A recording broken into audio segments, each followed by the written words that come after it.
My husband wouldn't marry me unless our prenup had an infidelity payout clause. 7 years later, I finally understood why. My husband had been acting strange for my entire pregnancy. Ever since my 3rd month, he'd been dropping hints about how I cheated to anyone who would listen. He told his golf buddies I'd been sneaking around. He told his mother I had secrets during our baby shower. But the strangest part was his obsession with the prenup we'd signed 7 years ago. He'd pull it out at dinner, pointing at the infidelity clause while I ate my prenatal vitamins. $10 million, he'd mutter, rubbing my belly. Your family trust becomes mine if you cheated. And DNA tests don't lie. But I hadn't cheated. I'd never even thought about it. When I was 8 months pregnant, he started preparing divorce papers. I found them in his desk drawer after a panic attack sent me searching for my anxiety medication. He'd already filled in the grounds. Adultery. The amount he wanted. $10 million. The evidence section was blank, but he'd written "coming soon" in pencil. My water broke on a Tuesday morning. Instead of worrying or rushing me to the hospital, Sean practically celebrated. He called his entire family to witness the birth. His lawyer was on standby outside the delivery room. He brought 3 cameras in with him. This is going to be the best day of my life, he told the nurse while I screamed through contractions. My wife's about to learn that choices have consequences. The nurse looked uncomfortable. I begged him to focus on our baby. But Sean kept pacing, going outside to talk to his lawyer, telling everyone in the room that they were about to witness something incredible. After 10 hours of labor, our daughter was born. The room went completely silent. The baby was beautiful, perfect, and unmistakably mixed race with light brown skin and textured hair. I stared in absolute shock. That's impossible, I whispered, looking at my biracial child. I hadn't been with anyone else. Ever. Sean, however, erupted in celebration. Yes! He literally screamed. I knew it! Doctor, please document the baby's appearance. I need that on record. He was already discussing with his lawyer. We've got her. $10 million, just like the prenup says. But I was in complete shock, staring at my baby girl, trying to understand how this was possible. Sean, I sobbed. I swear on my mother's grave I never cheated on you. He laughed. The baby says otherwise. Sean served me divorce papers the next morning while I was breastfeeding our daughter for the first time. His lawyer read the terms out loud. Based on clear evidence of infidelity, my client is entitled to $10 million from your trust fund. I remember calling my family's lawyer, Mr. Torres, in tears, while Sean took selfies with the baby to document her features. He arrived within 2 hours, looked at the papers, then looked at my daughter. Don't sign anything. Don't agree to anything. I'm going to investigate. Sean laughed so hard the baby started crying. 2 weeks for what? Look at the mutt. She's mixed. He actually pointed at our newborn saying it. Mr. Torres put his hand on my shoulder. He's not getting a dime. Give me 2 weeks. Sean chuckled like he had already won. 2 weeks later, we all met in Mr. Torres' conference room downtown. Sean showed up with champagne, already celebrating his victory. He'd been posting on social media about his cheating wife and how DNA doesn't lie. But Mr. Torres was looking at me with an unmistakable smile. He pulled out a folder thick as a phone book. We've completed our investigation. My client, me, mentioned unusual symptoms during conception time. Unexplained sedation, forgetting time markers, waking up with odd injection marks. Sean's champagne glass froze midway to his lips. So, maybe she was drinking. Mr. Torres connected his laptop to the conference room television. We pulled your credit card records. Sean's face froze. 9 months ago, you purchased medical-grade sedatives and specialized insemination equipment. Sean was now pale. That proves nothing. Mr. Torres clicked to the next document. Your friend Terrence, who is African-American, reported a break-in at his apartment 9 months ago. Someone stole the reproductive samples he'd stored for IVF treatment with his wife. They were about to have a surrogate carry their child. Sean started sweating through his victory suit. You can't prove that was me. Mr. Torres pulled up security footage. This is you entering Terrence's building at 2 a.m. that night using his spare key from the gym locker you share. This is you entering your own apartment at 3 a.m. with medical supplies. This is you entering your bedroom where my client was sleeping after you drugged her tea. The room was dead silent. Mr. Torres turned to face Sean directly. You inseminated your own wife while she was unconscious with stolen genetic material to trigger your prenup's infidelity clause. That's assault. That's theft. That's fraud. The prenup is void. You get nothing. And you're going to prison for what you did to both Sarah and Terrence. Sean stood up and bolted for the exit. I thought we'd won. I had no idea Sean had a backup plan because he'd already mapped out every exit in the building weeks ago. Mr. Torres grabbed his phone and started barking orders to building security, while Sean bolted from his chair and sprinted toward the parking garage. I watched through the conference room windows as security guards rushed to lock down the main exits. Within minutes, they had every door covered, but Sean had vanished through a service entrance near the loading dock that nobody even knew existed. My baby started crying in my arms, and I realized I'd been squeezing her too tight. Mr. Torres was already on another call with the police describing Sean's height and weight and what he was wearing. My hands shook so bad I couldn't hold her bottle steady. The formula kept spilling on her tiny outfit while Torres gave them Sean's license plate number. The security guard came in with his tablet showing footage from 20 different cameras. We watched Sean duck into a stairwell, then emerge on a lower level where he'd apparently stashed supplies. He changed his shirt and put on a baseball cap before walking calmly to a side street. The timestamp showed he'd reached a black sedan in under 3 minutes. He'd parked it there days ago according to the meter receipts the guard pulled up. This wasn't panic.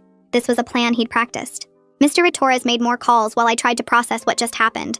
He got through to a judge he knew and started explaining our emergency situation.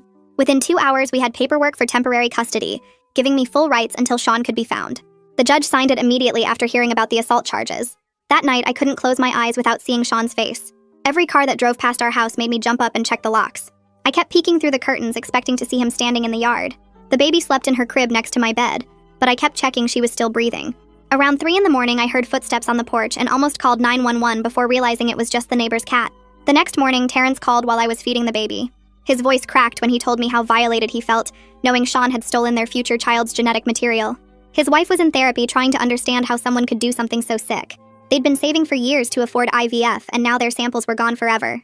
He said they wanted to help prosecute Sean for everything he'd done to all of us. 3 days went by with no sign of Sean anywhere.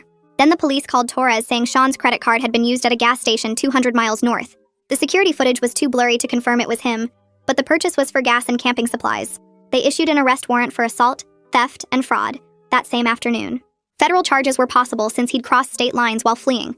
Torres kept digging into Sean's past and found something that made my skin crawl. Bank records showed Sean had been researching fertility clinics for over a year before our baby was conceived. He'd studied Terrence's work schedule and knew exactly when he'd be at the gym versus home. He'd withdrawn $50,000 in cash the week before I gave birth. The paper trail went back 14 months showing doctor visits and medical supply purchases. He'd even taken an online course about fertility treatments using a fake name. I couldn't stay in our house anymore knowing what he'd done to me there. Every room felt contaminated by his presence. The kitchen where he'd made me tea that night. The bedroom where he'd assaulted me while I was unconscious. Even the nursery we'd painted together felt like a lie. My parents came to help me pack, and we moved everything important to their house across town. They set up the guest room for me and the baby, while Dad installed new locks on all their doors. Mom stayed up with me when I had panic attacks in the middle of the night. 10 days after Sean ran, his mother called me sobbing. She kept saying her son would never do something so horrible and there must be some mistake. She accused me of framing him and said I'd always been after his money. But when Torres sent her the security footage and medical records, her voice went quiet. She hung up without saying goodbye, and I never heard from her again. Torres said she'd probably known something was wrong but couldn't face it. The police expanded their search, but Sean had gone completely dark after that gas station purchase. No phone calls, no credit cards, no contact with anyone we knew. Detectives thought he might be camping somewhere remote or had fake documents prepared. Torres hired a private investigator to track down any properties Sean might own under shell companies. We discovered he'd been moving money around for months before the birth. He'd opened accounts under false business names and transferred funds offshore. Everything pointed to this being planned since before I even got pregnant.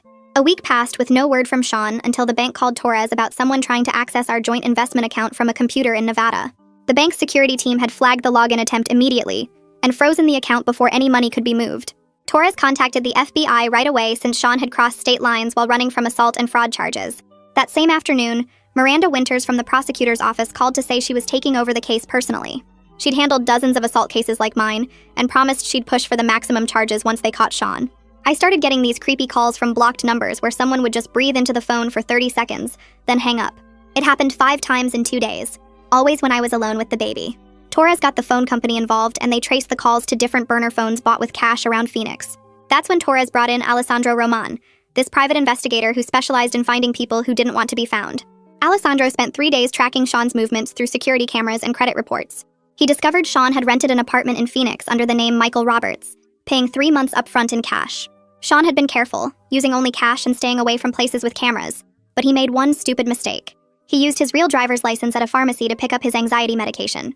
The pharmacist remembered him because Sean had argued about the price and demanded to speak to the manager. Alessandro called the FBI with the apartment address, and they moved fast. At 4 in the morning, 6 agents surrounded Sean's Phoenix apartment while he was sleeping. They broke down the door and found him trying to flush documents down the toilet. Sean kept yelling that I'd consented to everything, that it was all part of our plan to have a baby.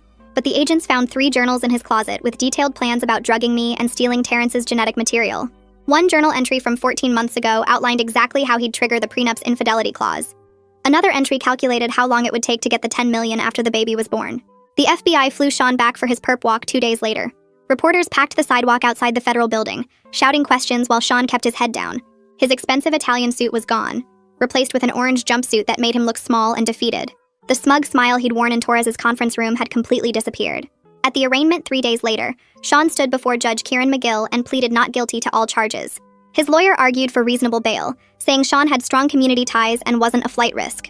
Judge McGill actually laughed at that, pointing out Sean had literally fled to another state with $50,000 in cash. The judge set bail at $2 million, which Sean couldn't pay without accessing his frozen assets. His lawyer tried to argue that was excessive, but McGill shut him down fast. 2 weeks later, I had to testify before a grand jury about the night Sean drugged and assaulted me. The prosecutors showed the security footage while I described waking up confused the next morning with injection marks on my thigh. I threw up twice during my testimony, once when they showed pictures of the medical equipment Sean had bought. But I kept going, speaking clearly about every detail I could remember for my daughter's sake. The grand jury took less than an hour to indict Sean on 12 separate counts. Miranda Winters called me afterward to say it was one of the strongest cases she'd ever presented. The charges included sexual assault, reproductive coercion, theft of genetic material, fraud, and conspiracy.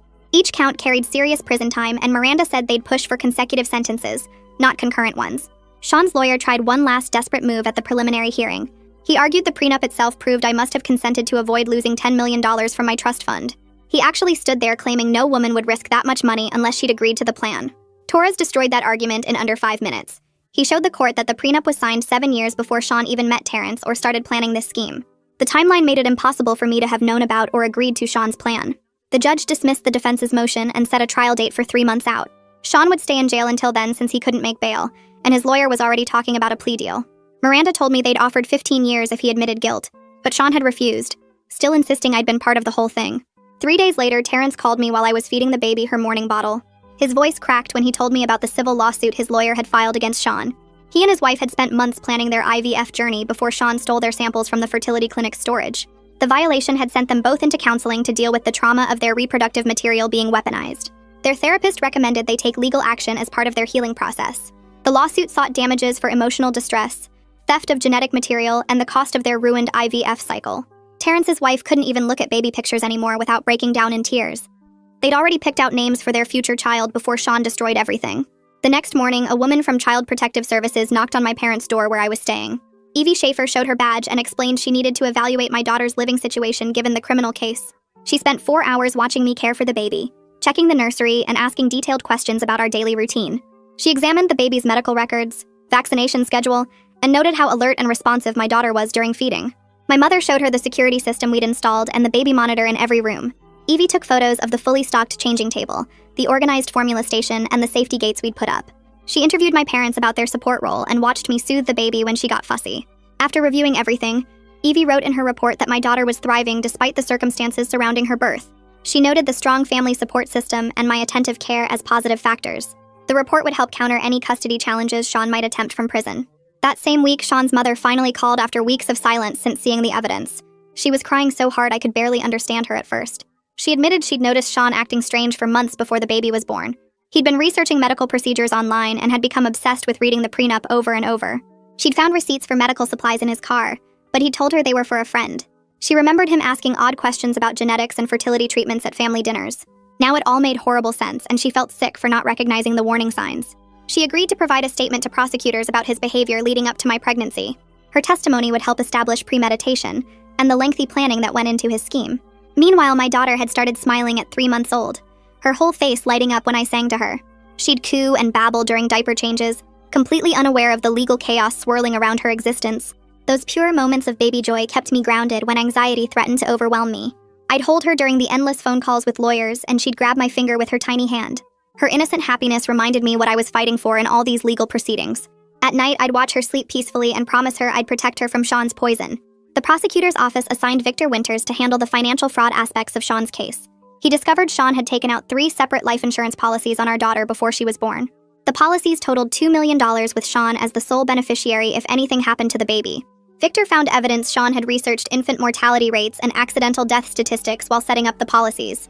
He'd also opened investment accounts in the baby's name without my knowledge, planning to control her finances. The insurance companies immediately canceled the policies once Victor notified them of the criminal charges. This discovery added federal fraud charges to Sean's growing list of crimes, since he'd crossed state lines. Victor worked with the FBI to freeze additional accounts Sean had hidden from our marriage. The investigation kept revealing new layers of Sean's deception and financial manipulation. 2 weeks later, I had my first appointment with Bernadette Cook, a therapist who specialized in betrayal trauma. I spent the entire session crying while trying to explain how someone I'd loved could violate me so completely. Bernadette helped me understand that Sean's actions weren't my fault, despite his attempts to paint me as the villain. She explained how predators like Sean choose victims carefully and manipulate situations to maintain control. We worked through exercises to recognize the gaslighting he'd subjected me to for months. She taught me grounding techniques for when panic attacks hit during legal proceedings. Our sessions became a safe space where I could express rage without judgment. Bernadette validated my feelings of violation and helped me process the trauma of being drugged and assaulted. She reminded me that healing wasn't linear, and some days would be harder than others. Sean tried to fire his court-appointed lawyer the following week, filing a motion to represent himself. He claimed everyone was conspiring against him and only he could properly defend his innocence. Judge McGill held an emergency hearing where Sean ranted about being framed and persecuted. The judge calmly explained that given the serious federal charges, Sean needed proper legal representation. McGill denied the motion and warned Sean that disrupting his defense would only hurt his case. Sean's lawyer looked exhausted trying to manage his difficult client, who kept insisting on his innocence. The situation made headlines when a reporter connected our case to similar reproductive fraud cases nationwide. My phone rang constantly with interview requests from major news outlets wanting exclusive stories. I declined every single request, not wanting my daughter's face plastered across television screens. The media coverage put pressure on prosecutors to seek maximum sentences for these types of violations. Women's rights organizations started calling for stronger laws against reproductive coercion and assault. Mr. Torres used the media attention to file for divorce with a motion to void the prenup entirely. The family court judge reviewed the criminal evidence and agreed the prenup was invalid due to fraud. The ruling meant Sean couldn't claim any of my trust fund money, despite his elaborate scheme. The divorce proceedings moved quickly with Sean having no leverage from his jail cell. Within a month, the divorce was finalized with me receiving all marital assets and sole custody. Sean started writing letters from jail to our mutual friends, spinning wild stories about being set up. He claimed I'd seduced Terrence and orchestrated everything to steal his money and destroy his life. Most friends saw through his desperate lies and sent me the letters as evidence of his continued harassment. But a few people we'd known for years actually believed him and cut off all contact with me. Their betrayal stung, but I focused on the friends who stood by me through this nightmare. Detective Decker called me 3 days later while I was feeding my daughter breakfast. He said 2 women had reached out to the police after seeing Sean's arrest on the news. Both women remembered feeling weird after parties Sean attended years ago, waking up confused with gaps in their memory. One woman found bruises she couldn't explain, and the other had strange marks on her arm like injection sites. They'd always wondered what happened but never had proof until they saw the details of my case. Decker asked if I could come to the station to discuss patterns in Sean's behavior that might help their investigation. I drove there with my daughter sleeping in her car seat, my hands shaking on the steering wheel. The detective showed me photos from parties dating back 5 years where Sean appeared in the background near these women. My stomach turned seeing his face in photo after photo, always watching, always planning. The prosecutor Miranda called that afternoon to say they were adding the new charges, even though proving them would be harder without physical evidence. She explained that showing Sean's pattern of drugging women would strengthen my case, and might convince a jury he was dangerous enough for maximum sentencing.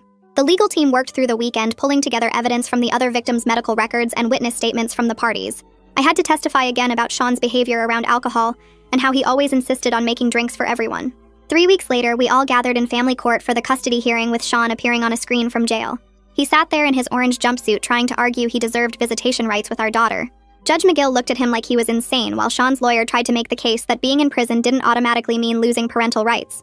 Sean actually said he wanted to be part of his daughter's life, and that keeping her from him was cruel. The judge cut him off and said that given the circumstances of her conception through assault and fraud, Sean would have no custody or visitation rights ever.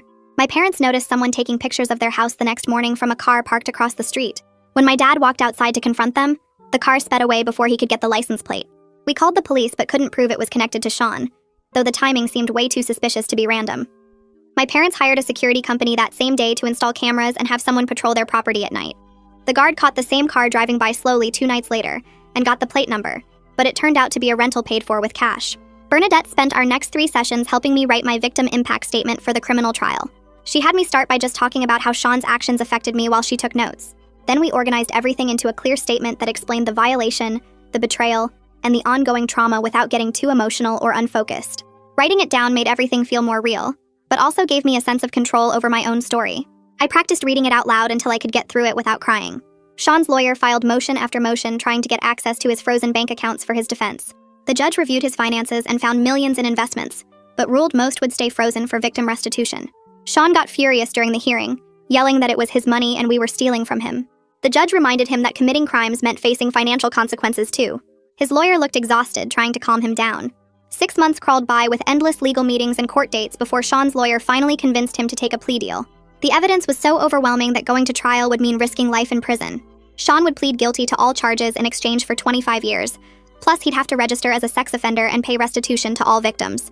Miranda called to tell me the news, and I just sat on my kitchen floor crying with relief that I wouldn't have to face a full trial. The sentencing hearing arrived 2 weeks later on a cold Tuesday morning.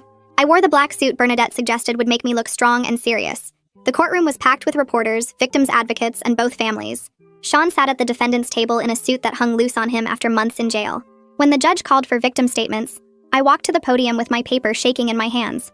I looked right at Sean and read every word about how he drugged me, violated my unconscious body, stole my ability to conceive naturally, and tried to steal my inheritance through fraud. I described waking up confused those mornings 9 months before our daughter's birth, the injection marks I'd ignored, the trust he'd destroyed. I told the court how our daughter would grow up knowing her biological father was a predator who saw her as a tool for money. Sean stared at the table the whole time, his jaw clenched tight. When I finished and walked back to my seat, Terrence stood up to give his statement. His wife held his hand as he walked forward. Terrence's voice broke as he described finding out his stored genetic material had been stolen by someone he'd considered a friend. He talked about the violation of having his future child's DNA used as a weapon against an innocent woman. He explained how this destroyed his and his wife's plans for surrogacy and left them afraid to try again. His wife sobbed quietly in the gallery as Terrence described their shattered dreams of parenthood. Judge McGill took a long pause after all the statements before delivering the sentence. He called Sean's crimes a calculated betrayal that violated the deepest trust between spouses and friends. The judge said he'd never seen such an elaborate scheme to defraud and assault someone. He sentenced Sean to the full 25 years with no possibility of early parole. Sean showed absolutely no emotion as the bailiff stood him up and cuffed his hands behind his back. He didn't look at me or Terrence or anyone as they led him out to start serving his sentence. The divorce hearing happened just 1 week later in the same courthouse where Sean had been sentenced. Mr. Torres handed me the final papers while the judge signed off on everything, giving me full custody and all our marital assets, since Sean couldn't claim anything from prison. The prenup Sean had obsessed over for months got shredded right there in the courtroom, and watching those pieces fall into the trash felt like watching poison leave my body. I listed our house with a realtor that same afternoon because I couldn't sleep in the bedroom where Sean had drugged and assaulted me. The realtor warned me about selling too fast in a bad market, but I didn't care about losing money. I just needed out of that place. Within 3 weeks, I'd found a smaller house across town in a neighborhood where nobody knew our story, where people wouldn't stare at me in the grocery store or whisper about the woman whose husband went to prison for reproductive assault. Moving day came on a rainy Thursday with my parents helping pack boxes while my daughter napped in her car seat. The movers kept asking about the empty spaces where Sean's things used to be, and I just told them we were downsizing. I carried my daughter into our new home and set up her crib first, then unpacked her toys and clothes before touching anything of mine. That first night in the new house, I actually slept through until morning without waking up in panic. A card arrived 2 days later from Terrence and his wife with a photo of them at an adoption agency. They wrote that they'd decided to pursue adoption instead of trying IVF again after what happened with their stolen samples. They said they didn't blame my daughter for any of Sean's crimes and wished us peace in our new life. I cried reading their words because I'd been so scared they'd hate us forever. My daughter started crawling around the new living room, exploring every corner and pulling herself up on furniture. One afternoon, she spotted her favorite stuffed rabbit across the room and took 3 wobbly steps toward it before falling on her bottom. I dropped the laundry basket I was carrying and scooped her up, crying happy tears while she giggled and reached for the toy. Those first steps in our new home felt like we were both learning to walk away from Sean's shadow.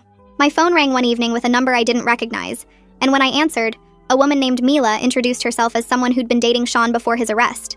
She apologized for calling but said she'd found journals at his apartment when she was collecting her things. Journals where he'd written detailed plans about the insemination scheme months before doing it. She'd already given them to the prosecutors but wanted me to know she was sorry for not seeing the warning signs sooner. The civil lawsuits against Sean got settled using his frozen bank accounts and investment portfolio. Mr. Torres made sure money got set aside specifically for my daughter's future therapy and education, creating a trust that Sean could never touch even after prison. The judge awarded enough to cover any counseling she might need growing up plus 4 years of college. I started back at work part-time while my mom watched the baby 3 days a week. My coworkers had all heard about the case from the news, but they treated me normally, asking about my daughter and sharing their own parenting stories instead of bringing up Sean. Having a routine again, getting dressed for work, and focusing on spreadsheets and meetings helped me feel like a regular person instead of just a victim. Bernadette, the therapist the court had recommended, met with me twice a week in her office downtown. She helped me understand that the red flags I'd missed with Sean weren't my fault, that predators are experts at hiding their true nature. We worked through exercises to rebuild my ability to trust my instincts about people, talking through what felt safe versus what triggered my anxiety. She taught me breathing techniques for when memories of being drugged would suddenly hit me at random moments. My daughter's second birthday arrived on a sunny Saturday with just my parents, my sister, and 2 close friends in our backyard. She toddled around in a pink dress, more interested in the wrapping paper than the presents, chocolate cake smeared across her happy face. Looking at her playing with bubbles and laughing, nobody would ever guess she'd been conceived as a weapon in Sean's sick plan for money. She was just a normal, healthy toddler who happened to have beautiful brown skin and curly hair that I'd learned to style with YouTube tutorials. 3 days after the birthday party, a letter arrived from Sean's mother with shaky handwriting on expensive stationery. She wrote that she'd been replaying every interaction with her son, seeing all the signs she'd ignored or explained away over the years. She apologized for raising someone capable of such evil, and for not believing me at first when the truth came out. Inside the envelope was a check for $50,000 that she said was for my daughter's college fund, writing that it was the very least she could do after what her son had done to our family. I deposited the check but never wrote back because I didn't know what words could bridge that gap. 6 months passed before my friend Lisa from book club mentioned her cousin who'd just moved to town for a teaching job at the local college. She showed me his picture on her phone while we were getting coffee after our Thursday meeting. He had kind eyes and a warm smile, nothing like Sean's calculated charm. Lisa told me he already knew about my situation from family conversations and wasn't scared off by it. We met for lunch at a sandwich shop near the courthouse the following week. He shook my hand gently and asked about my daughter before anything else. Over turkey clubs and iced tea, we talked about normal things like favorite movies and hiking trails. He didn't stare at me like I was broken or damaged goods. When my daughter got fussy in her stroller, he made silly faces until she laughed. We started meeting for walks in the park twice a week, always during daylight with my daughter in tow. He brought her little toys from the dollar store and pushed her on the swings while I sat on a bench watching them play. After 3 months of these careful meetings, he asked if we could have dinner somewhere nice. My mom watched the baby while we went to an Italian place downtown. He held doors and pulled out my chair but never pushed for more than I was ready to give. The notification about Sean's parole hearing came 3 years after his sentencing, delivered by certified mail on a Tuesday afternoon. The envelope sat on my kitchen counter for 2 hours before I could open it. The parole board had denied his request for early release after reviewing his case file and victim impact statements. They cited his complete lack of remorse and the calculated predatory nature of his crimes against multiple victims. The decision meant he'd serve at least 5 more years before his next hearing. I filed the paperwork in my lockbox and went back to making dinner for my daughter. She started preschool that September at a Montessori school across town where none of the other parents knew our story. The teacher commented on her sunny personality and how easily she made friends during circle time. She finger-painted pictures of butterflies and learned to write her name in wobbly letters. At pickup time, she'd run to me with construction paper crafts and stories about playing house with her new best friend Emmy. Nobody whispered about her origins or looked at her differently. She was just another happy 4-year-old learning to share toys and stand in line for snacks. The photo from Terrence arrived in a Christmas card that December, showing him and his wife holding a baby boy they'd adopted from foster care. The baby had chubby cheeks and was wearing a tiny Santa hat. Their note said the adoption process had taken 2 years, but was worth every minute of waiting. They'd named him James, and he was already sleeping through the night. I taped their photo to our refrigerator next to my daughter's preschool artwork. My counseling degree took 4 years of night classes and online courses while working days at the bank.